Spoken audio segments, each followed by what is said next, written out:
नमस्कार दोस्तों, मैं दिनेश मालविया। राजस्थान अध्ययन की क्लासों की सीरीज़ में कक्षा 6 में 5 अध्याय हम कंप्लीट कर चुके हैं। आज छठे अध्याय की बात करते हैं, राजस्थान का भौतिक स्वरूप। पिछले अध्याय में हमने राजस्थान के राजनीतिक प्रशासनिक स्वरूप तथा अवस्थिति का अध्ययन किया, लेकिन क्या आप जानते हैं कि राजस्थान में भौतिक प्रदेश कितने हैं? और वास्तविक बात है कि आपको पता होना चाहिए कि राजस्थान कितने भौतिक प्रदेशों में बांटा गया है। राज्य की पर्वतमाला की सबसे ऊंची चोटी कौन सी है, यानी राजस्थान के अंदर सबसे ऊंची चोटी कौन सी है, कौन से पर्वत की है, यहाँ की जलवायु कैसी है। आइए हमारे राज्य से संबंधित इन सभी प्रश्नों के उत्तर इस अध्याय में समझते हैं।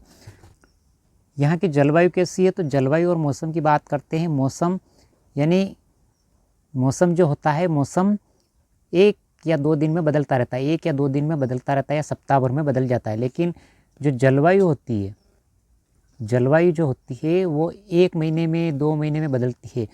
तो मौसम की जो दीर्घ अवधि है वो होती है जलवायु, और मौसम की जो कम अवधि है वो होता है मौसम। तो मौसम और जलवायु दोनों में अंतर समझ में आ गया ना आपको। नमस्कार दोस्तों, मैं दिनेश मालविया। राजस्थान अध्ययन की क्लासों की सीरीज़ में 5 अध्याय कंप्लीट हो चुके हैं। आज बात करेंगे छठे अध्याय की, राजस्थान का भौतिक स्वरूप। पिछले अध्याय में हमने राजस्थान के राजनीतिक प्रशासनिक स्वरूप तथा अवस्थिति का अध्ययन किया, लेकिन क्या आप जानते हैं कि राजस्थान में भौतिक प्रदेश कितने हैं? राज्य की पर्वतमाला की सबसे ऊंची चोटी कौन सी, यानी कौन सा पर्वत है, उसकी सबसे ऊंची चोटी कौन सी है, यहाँ की जलवायु कैसी है। आइए हमारे राज्य से संबंधित इन सभी प्रश्नों के उत्तर इस अध्याय में समझते हैं। तो सबसे पहले यहाँ पे दे रखा जलवायु, तो आपको समझाते हैं मौसम। यानी मौसम जो कम समय होता है, यानी 1 या 2 दिन या 8 दिन में बदलता रहता है, वो तो होता है मौसम। लेकिन यहाँ पे जलवायु की बात की है, तो जलवायु यानी लंबा समय, 1 महीने 2 महीने 3 महीने तक लगातार एक ही प्रकार का मौसम रहता है, उसको कहा जाता है जलवायु। तो राजस्थान की जलवायु कैसी है, इसके बारे में डिटेल से बात करेंगे। राजस्थान का भौतिक स्वरूप अत्यंत जटिल एवं विविधता युक्त है। राज्य के मध्यवर्ती भाग में स्थित अरावली पर्वतमाला विश्व की प्राचीनतम पर्वतमालाओं में से एक है। यानी यहाँ पे क्या है, राजस्थान का भौतिक स्वरूप अत्यंत जटिल और विविधता युक्त यानी कहीं पे पहाड़ी इलाका है, कहीं पे रेगिस्तानी है, कहीं पे समतल भूमि है, तो कहीं पे उपजाऊ भूमि है। तो इस प्रकार से अलग अलग प्रकार से विविधता से भरा हुआ है। और राज्य के अंदर सबसे ऊंची चोटी जो है, यानी राज्य के मध्यवर्ती यानी बिल्कुल बीचों बीच, जैसे ये राजस्थान है, ठीक है। तो इस राजस्थान में बीचों बीच, यहाँ से इस तरीके से बीचों बीच ये क्या है, ये है अरावली पर्वतमाला। अरावली पर्वतमाला यानी दक्षिण पश्चिम से उत्तर पूर्व की तरफ। तो अरावली पर्वतमाला विश्व की प्राचीनतम पर्वतमालाओं में से एक है, यह आप इम्पोर्टेंट लगा लें। राज्य का पश्चिमी भाग मरुस्थली है। जैसे देखिए ये है राजस्थान, तो राजस्थान में पश्चिम यानी इस तरफ वाला इलाका जो है कौन सा है, रेगिस्तानी वाला। राज्य का पश्चिम भाग मरुस्थली एवं दक्षिण पूर्व भाग पठारी है। तो दक्षिण और पूर्वी भाग पूछा है आपको, तो ये दक्षिण और ये पूर्व, यानी ये वाला इलाका कौन सा है, ये वाला पठारी है। अतः भू संरचना के आधार पर राजस्थान को 4 भौतिक भागों में बांटा गया है। यहाँ से प्रश्न बनता है, आप ध्यान रखिए। राजस्थान को 4 भौतिक भागों में बांटा गया। सबसे पहले थार का मरुस्थल, अरावली पर्वतमाला और पूर्वी मैदान और दक्षिण पूर्वी पठार। तो सबसे पहले बात करेंगे अपन थार के मरुस्थल की, यानी पश्चिमी राजस्थान की। थार का मरुस्थल भारत की पश्चिमी सीमा से लेकर मध्य राजस्थान में अरावली तक राजस्थान के पश्चिमी भाग में विशाल थार का मरुस्थल स्थित है। ये देखिए आप, जैसे अपन बात करते हैं, ये है आपका राजस्थान। राजस्थान में ये जा रही अरावली पर्वतमाला, ठीक है। तो अरावली पर्वतमाला है इसके पश्चिमी भाग में। तो सबसे ऊपर देखिए उत्तर, नीचे क्या है दक्षिण, इधर है पूर्व और इधर पश्चिम। तो आप देखिए पश्चिम की तरफ ये अरावली पर्वतमाला के पश्चिम वाला जो हिस्सा है ये क्या है, मरुस्थल का है। यह राज्य का 12 जिलों में लगभग 61% भाग पर फैला हुआ है। यानी 12 जिले थे जिसमें लगभग कितने 61% भाग पर फैला हुआ है। तो ये आपको 33 जिलों के अनुसार बता रखा है। वर्तमान में 41 जिले हैं, तो आपको अभी तक 33 जिलों का ही ध्यान रखना है। यहाँ राजस्थान के लगभग 40% जनसंख्या निवास करती है। तो 61% भाग पर, यानी 61% भाग पर कितनी 40% जनसंख्या निवास करती है।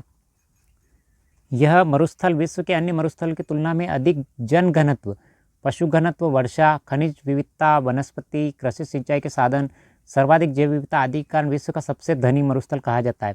तो राजस्थान के मरुस्थल को विश्व का सबसे धनी मरुस्थल इसलिए कहा जाता है क्योंकि राजस्थान के रेगिस्तान में जनसंख्या, सर्वाधिक मात्रा में जनसंख्या रहती है। और भी रेगिस्तान है विश्व में, लेकिन राजस्थान के रेगिस्तानी इलाके में जनसंख्या घनत्व ज़्यादा है, पशु घनत्व भी है, वर्षा भी है और खनिज विविधता भी, विभिन्न प्रकार के खनिज पाए जाते हैं, विभिन्न प्रकार की वनस्पतियाँ पाई जाती है, कृषि और सिंचाई भी की जाती है और सर्वाधिक जैव विविधता विभिन्न जीव जंतु पाए जाते हैं, जिसके कारण विश्व का सबसे धनी मरुस्थल किसको कहा जाता है? राजस्थान को। यानी राजस्थान के थार के मरुस्थल को विश्व का सबसे धनी मरुस्थल कहा जाता है। बाड़मेर, जैसलमेर, बीकानेर में स्थित रेतीले मरुस्थल भाग को भारतीय महामरुस्थल यानी ग्रेट इंडियन डेजर्ट कहा जाता है। इसको इम्पोर्टेंट आप लिख ले कि बाड़मेर जो जिला है, जैसलमेर और बीकानेर, ये पश्चिमी जिले हैं और रेगिस्तानी से भरपूर है। तो यहाँ के रेतीली भाग को क्या कहा जाता है? भारतीय महामरुस्थल कहा जाता है। ठीक है। इस क्षेत्र में रेतीली मिट्टी अधिक पाई जाती है, रेत के टीले पाए जाते हैं। रेत के टीले यानी इस तरह से ऊंचे ऊंचे रेत के टीले पाए जाते हैं। ये नीचे भूमि और ये टीले हैं, इस प्रकार के टीले पाए जाते हैं जो हवा के साथ अपना स्थान बदलते रहते हैं। जैसे ये टीला है, इधर से हवा आई तो ये टीला उड़ के कहाँ गया? यहाँ आ गया। इस तरीके से अपना स्थान बदलते रहते हैं। इन्हें बालू का स्तूप एवं स्थानीय भाषा में धोरे कहा जाता है। यानी बालू का जो स्तूप होते हैं ये अपना स्थान बदलते रहते हैं। इनको स्थानीय भाषा में क्या कहा जाता है? धोरे कहते हैं। थार के मरुस्थल को धरातलीय विशेषताओं के आधार पर मरुभूमि, रेगिस्तानी इलाका, गग्गर का मैदान यानी जहाँ पे उपजाऊ भूमि, अर्ध मरुस्थली भाग जहाँ पे आधा मरुस्थल और आधी उपजाऊ भूमि पाई जाती है, नागौर की उच्च भूमि यानी समतल भूमि, ऊंची भूमि नागौर की, और अंत प्रवाही प्रदेशों में विभक्त किया गया जहाँ नदियाँ आके मिल जाती है, जैसे झील वाला इलाका, इस प्रकार के। अब बात करते हैं अरावली पर्वत की। राजस्थान के मध्य भाग में दक्षिण पश्चिम से उत्तर पूर्व दिशा में राज्य के लगभग 9% भाग पर अरावली पर्वतमाला विस्तृत है।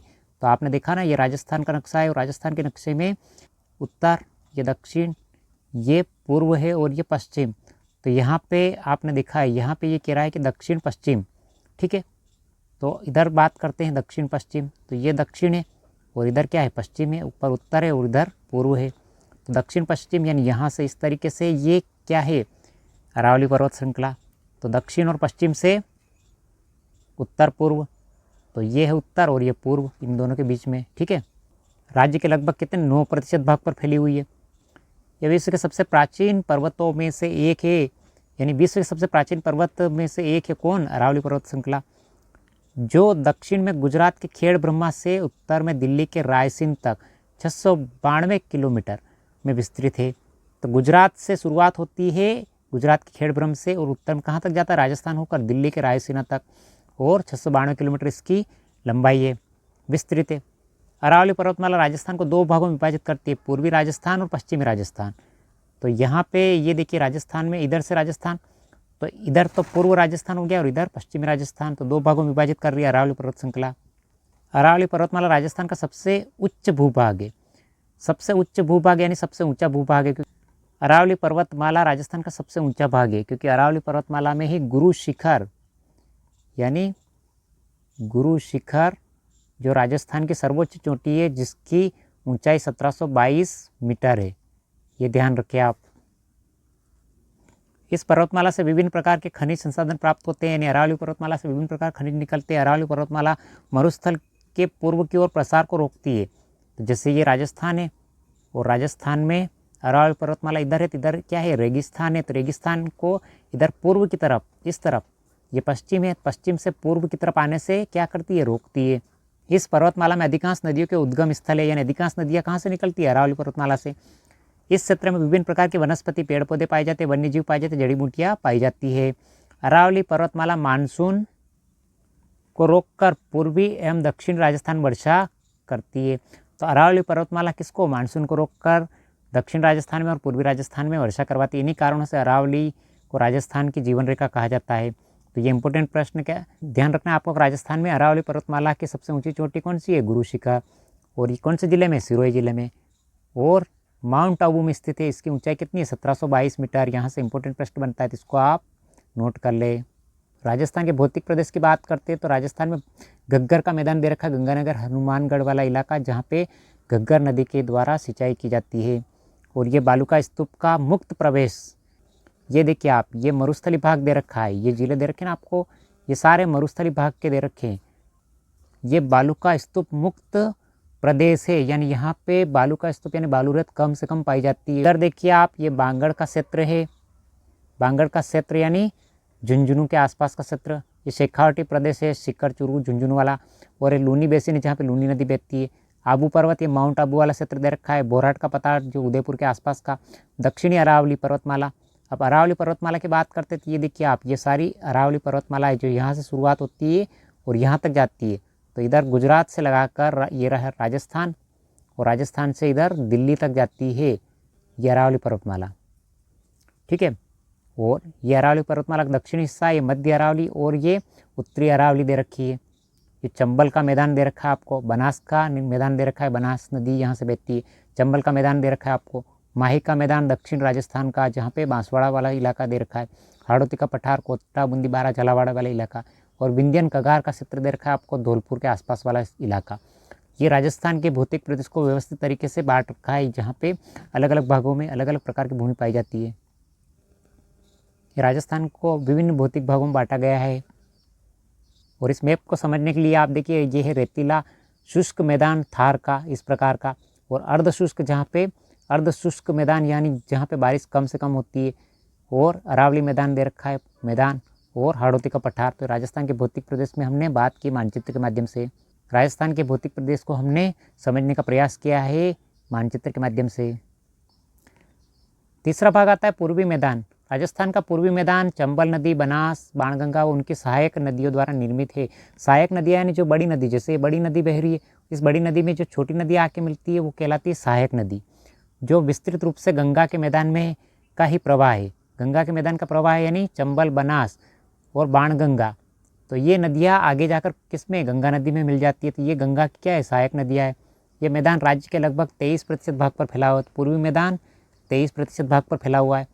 चंबल नदी के आसपास कोटा से धौलपुर तक का क्षेत्र नाली अपर्दन के कारण अत्यधिक उबड़ खाबड़ हो गया है, जिसे चंबल के बीहड़ या डांग या उत्खात भूमि या बेडलैंड टोपोग्राफी के नाम से जाना जाता है। यानी इसको ध्यान रखिए, रीट में पूछा गया प्रश्न है। चंबल नदी के आसपास का जो क्षेत्र है कोटा से धौलपुर तक का नाली अपर्दन के कारण उबड़ खाबड़ हो गया है, जिसे चंबल के बीहड़, चंबल के डांग, उत्खात भूमि या बेडलैंड टोपोग्राफिक नाम से जाना जाता है। ध्यान रखिए आप, इंपॉर्टेंट।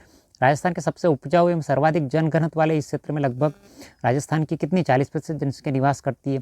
तो राजस्थान के 23% भाग में 40% जनसंख्या निवास करती है। तो सबसे अधिक उपजाऊ यानी जनघनत्व वाला क्षेत्र कौन सा है, पूर्वी मैदान। ये भी ध्यान रखिए आप। राजस्थान के दक्षिण भाग में बांसवाड़ा, प्रतापगढ़ जिले में माही व सहायक नदियों द्वारा निर्मित कुछ मैदानी भाग, जिन्हें माही के मैदान के रूप में जाना जाता है। 56 गांवों के समूह, 56 नदी नालों से निर्मित मैदान के कारण इसे 56 का मैदान कहा जाता है। तो 56 का मैदान कहाँ स्थित है, बहुत सारे एग्जाम पूछा गया प्रश्न, बांसवाड़ा और प्रतापगढ़ के बीच में, माही नदी के किनारे। अगला टॉपिक है दक्षिण पूर्वी पठार। राजस्थान के दक्षिण पूर्वी भाग को प्राचीन काल में हाड़ावंशी शासकों का क्षेत्र होने के कारण हाड़ौती का पठार भी कहा जाता है। राज्य के लगभग 7% भाग में फैले इस पठारी क्षेत्र की अधिकांश मिट्टी लावा निर्मित है। लावा यानी ज्वालामुखी निर्मित, जो उपजाऊ मिट्टी यानी बहुत ज़्यादा उपजाऊ मिट्टी है कहाँ की, दक्षिण पूर्वी पठार की। राजस्थान के अन्य पठारों में प्रमुख रूप से सिरोही में स्थित उड़िया का एवं आबू का पठार। तो आप ध्यान रखें कि उड़िया एवं आबू का पठार कहाँ है, सिरोही में, इंपॉर्टेंट लगा ले। उदयपुर एवं राजसमंद के बीच में स्थित भोराट का पठार है। तो उदयपुर राजसमंद में भोराट का पठार स्थित है। चित्तौड़गढ़ में मेसा का पठार स्थित है। चित्तौड़गढ़ में भीलवाड़ा जिले के पूर्वी भाग में स्थित ऊपरमाल का पठार है। और उदयपुर और प्रतापगढ़ में लसाड़िया का पठार स्थित है। इनको इंपॉर्टेंट रूप में लगा ले आप। जलवायु व ऋतु की बात करते हैं। राजस्थान की जलवायु पर मानसून का स्पष्ट प्रभाव है। प्रदेश की अक्षांश स्थिति और भारतीय उपमहाद्वीप में उत्तर पश्चिम स्थिति, समुद्र से दूरी, अरावली पर्वत की स्थिति और प्रदेश के विस्तार के कारण राजस्थान देश का एकमात्र प्रदेश है। यानी राजस्थान देश का एकमात्र प्रदेश है जहाँ 5 प्रकार की जलवायु पाई जाती है। तो इंपॉर्टेंट लगा ले इसको। जलवायु परिस्थितियाँ उपलब्ध है, जहाँ राज्य के पश्चिम भाग में लगभग 61% भाग शुष्क है, जहाँ पे बारिश बिल्कुल नाम मात्र होती है। यानी राजस्थान के पश्चिम भाग में 61% भाग शुष्क यानी बारिश नाम मात्र की होती है। अर्धशुष्क मरुस्थलीय जलवायु है। वहीं अरावली के पूर्व में जयपुर एवं उत्तर पूर्वी जिलों में उपाद्र जलवायु, उपाद्र यानी बारिश होती है लेकिन ठीक ठाक हो जाती है। सवाई माधोपुर से लेकर उदयपुर तक आर्द्र जलवायु यानी अच्छी बारिश होती है। एवं दक्षिण में बांसवाड़ा एवं दक्षिण पूर्व के झालावाड़ जिलों में अति आर्द्र जलवायु यानी बहुत अधिक बारिश होती है, जहाँ औसत वार्षिक वर्षा लगभग 100 सेंटीमीटर है। जलवायु की औसत अवस्थाओं के आधार पर यह कहा जा सकता है कि राजस्थान भारत के अन्य प्रदेशों की तुलना में अधिक शुष्क है। यानी दूसरों राज्यों के मुकाबले राजस्थान में बारिश बहुत कम होती है, क्योंकि राजस्थान में अधिकतर क्षेत्र कौन सा है, रेगिस्तानी है। राजस्थान का औसत वार्षिक वर्षा की बात करते हैं मानचित्र के माध्यम से, तो ये जैसलमेर वाला इलाका जहाँ पे 20 सेंटीमीटर से भी कम वर्षा होती है। और यहाँ पे देखिए इस क्षेत्र में 20 से 30 सेंटीमीटर के बीच में वर्षा होती है। इस क्षेत्र की बात करते हैं तो 30 से लगाकर 40, 50, 60 और लगभग अधिकतम 80 सेंटीमीटर तक बरसात होती है। और यहाँ पे 90 से 100 सेंटीमीटर यानी माउंट आबू वाला क्षेत्र है सिरोही जिले के अंदर, यहाँ पे अधिक बारिश होती है। तो इस प्रकार से यहाँ पे वर्षा निर्धारित की गई। वर्षा का क्षेत्र ये देखिए, जहाँ से अरावली वाला क्षेत्र निकलता है, यानी अरावली पर्वतमाला जहाँ से निकलती है, यहाँ पे 90 के आसपास बारिश होती है, 90 सेंटीमीटर के आसपास बारिश होती है। लेकिन आप उत्तरी क्षेत्र में जाएंगे तो उत्तरी क्षेत्र में 40 से 50, 60 और अधिकतम 70 सेंटीमीटर तक की बरसात होती है। ये देखिए, झालावाड़ जिले में लगभग 90 से 100 सेंटीमीटर तक बरसात होती है। कि राजस्थान के मानचित्र में हमने देखा कि पश्चिमी राजस्थान में बारिश कम होती है, बरसात कम होती है, और पूर्वी राजस्थान में यानी दक्षिण पूर्वी राजस्थान में बारिश अधिक होती है, और मध्य में बिल्कुल मध्यम बारिश होती है। ये मानचित्र के माध्यम से आपको समझा रखा है वार्षिक वर्षा सेंटीमीटर में।